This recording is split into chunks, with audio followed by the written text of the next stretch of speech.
Doomscrolling, the 21st century habit that keeps your thumb busy and your brain buzzing with dread. Doomscrolling sounds like a sci-fi gadget or a metal band's latest album, but it's neither.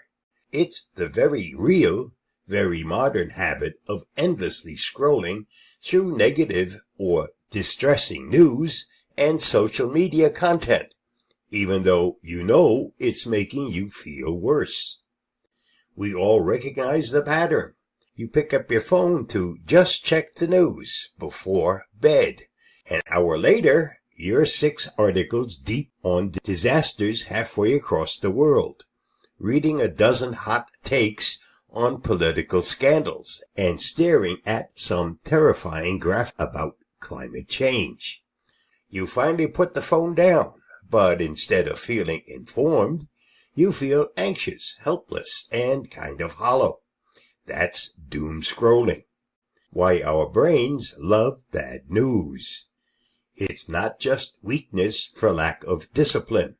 Doom scrolling taps into some very old wiring in our human brain. Negativity bias. Psychologists have shown that our brain gives more weight to negative information than positive. Back in cave person times, noticing that saber-toothed tiger mattered more than admiring the sunset. Our survival depended on spotting threats.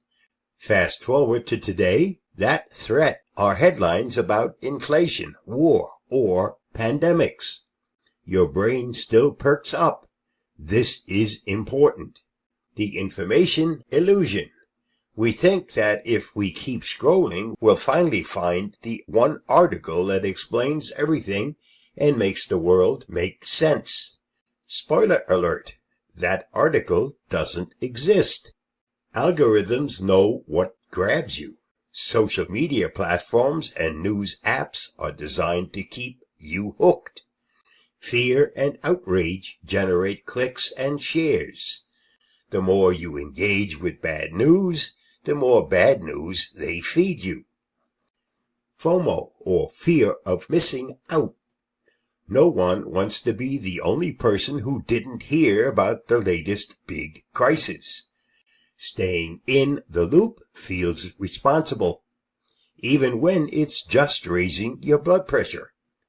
Why doom scrolling is a problem.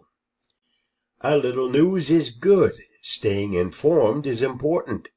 But constant exposure to doom and gloom comes with real downsides. Increased stress and anxiety. Reading about disasters triggers the same stress response as if you were actually in danger. Your heart rate and cortisol go up. Sleep disruption. Blue light from your phone plus doom-filled thoughts equals lousy rest. Doom scrolling at night is practically an insomnia guarantee. Skewed perspective. Spend enough time immersed in negativity and you start to believe the world is only bad news. In reality, good news happens every day. It just doesn't trend. Lower productivity. Time spent doom scrolling is time stolen from hobbies, work, or even just enjoying a cup of coffee in peace. Think of doom scrolling as mental junk food. A little indulgence won't kill you, but make it a habit and it corrodes your well-being. How to break the doom scrolling cycle. Quitting cold turkey isn't easy. Our phones are practically glued to our hands. But here are strategies that actually work. Set limits.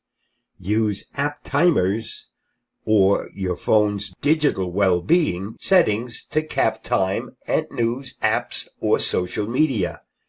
Even a 15-minute cap can make a huge difference. Don't scroll before bed. Replace your last scroll with a book, podcast, or even something mindless but non-threatening, like reruns of a sitcom. Curate your feed. Follow accounts that post positive news, uplifting stories, or educational content. Sprinkle some balance into the mix. Practice mindful scrolling.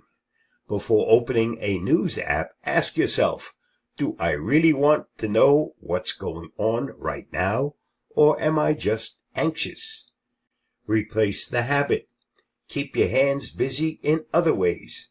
Doodle, stretch, or message a friend.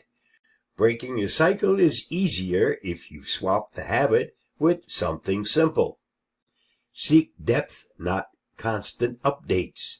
Reading one thoughtful article or listening to a well-made podcast is often more useful than skimming 50 alarmist headlines. The bigger picture. The rise in doom scrolling really took off during the COVID-19 pandemic.